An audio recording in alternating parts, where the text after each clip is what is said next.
देश भर में 150 साल पूरे हो गए वंदे मातरम को। सब देश में ये गीत गाया जा रहा है और आपने आज जो एल्गार सभा ली उसमें आपने कह दिया कि आप वंदे मातरम नहीं कहेंगे।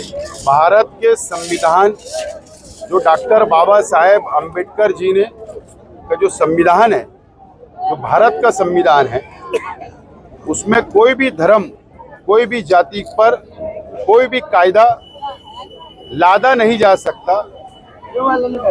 सभी धर्म को आज़ादी है, अपने अपने धर्म के अनुसार इस देश में रह सकता है और एजुकेशन ले सकता है।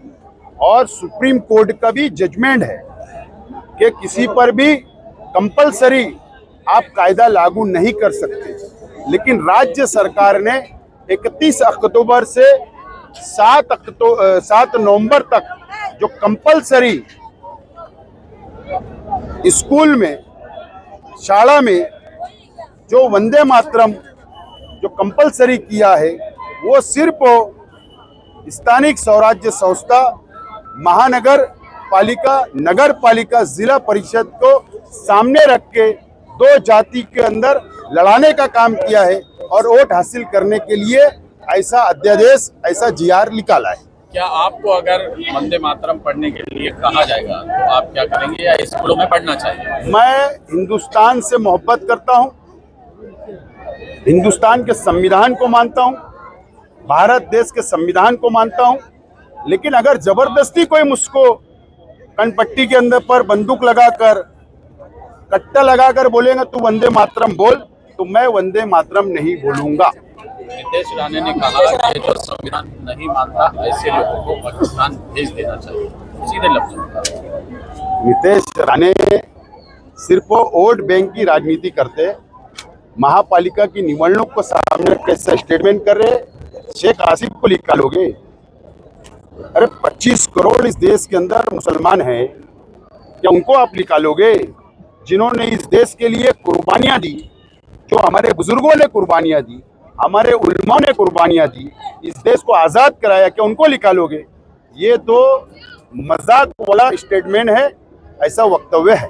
मुसलमानों के ऊपर लगाना चाहिए और उनसे कुछ खरीदी नहीं करनी चाहिए, ऐसा नीतीश राणे ने भी आह्वान किया। नीतीश राणे ने जो कल के महाकुंभ मेले में नासिक में मुसलमानों को दुकान नहीं लगाना देना चाहिए, उनसे खरीदी नहीं करना चाहिए, इस तरीके का जो स्टेटमेंट दिया है, ये संविधान से हटके है। जो संविधान की शपथ इन्होंने ली मंत्री पद की, उसका उल्लंघन है। इनको तो मंत्रिमंडल से निकालना चाहिए। हर इंसान को आज़ादी है, मुसलमान भाई से भी खरीद सकता, हिंदू भाई मुसलमान से भी खरीद सकता। ऐसा तुम कायदा लागू नहीं कर सकते। और ऐसा ही स्टेटमेंट संग्राम जगताप ने भी दीपावली के मौके पर अहमदनगर के अंदर दिया था कि मुसलमानों से कोई खरीदी बिक्री ना करे। ऐसा स्टेटमेंट जो संवैधानिक पद पर है, ऐसे लोग सिर्फ जातिवाद को बढ़ावा देने के लिए, वोट की राजनीति करने के लिए ऐसा स्टेटमेंट दे रहे हैं। का जलसा हो गया, आप यहाँ से क्या शुरुआत, क्या ऐलान जंग आपने कर दिया? हम जो जातिवाद शक्तियां हैं, संगठनाएं हैं, जातिवाद की जो पक्ष है, पार्टियां हैं, जो मुसलमानों पर विशेष लक्ष्य करके मालेगांव पर जो अत्याचार कर रही है, जो रोहिंग्या बांग्लादेशी का इल्जाम लगा रही है, जो किले के झोपड़पट्टी उखाड़ना चाहती है, जो साध्वी प्रज्ञा सिंह के निकाल पर जो जल्लोष करते हैं, जो हमारे जख्म पर नमक छिड़कते हैं, ऐसे लोगों के खिलाफ जो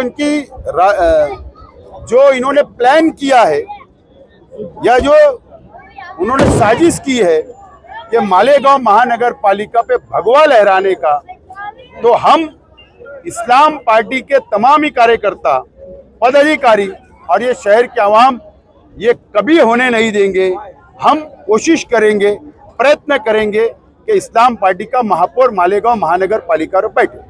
स्थानिक स्वराज्य संस्था की जो अभी इलेक्शन है, नगर पालिका, नगर परिषद और महानगर पालिका, क्या इस्लाम पार्टी मालेगांव से बाहर भी लड़ना चाहेंगे, कुछ उम्मीदवार देना चाहेंगे? शाहदा से विनती आई है, कैंडिडेट आए हैं, धुलिये से भी कैंडिडेट आए हैं, श्रीरामपुर से भी कैंडिडेट आए हैं।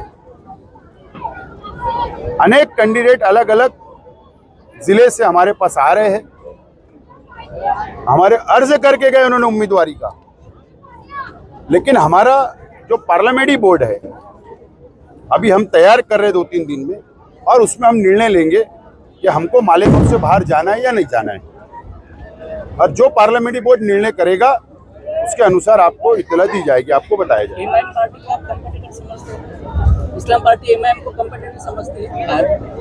आपका मुकाबला एमआईएम से है। हमारा मुकाबला भारतीय जनता पार्टी, आरएसएस और जो भगवाकरण करना चाहते हैं देश में, जो हिंदू राष्ट्र बनाना चाहते हैं, उनसे है। बस एक आखिरी सवाल कि अपनी जो इस्लाम पार्टी है कि उसका चिन्ह क्या रहेगा, क्या कुछ सोचे आपने? नहीं, चिन्ह ऐसा है कि विधानसभा का मैं इलेक्शन लड़ा इसी पार्टी के बैनर पर, इसी पार्टी के नाम से। उस समय मुझे फ्री सिंबल था जो ऑटो रिक्शा था, लेकिन अब ये कॉरपोरेशन का, लोकल बॉडी का चुनाव है।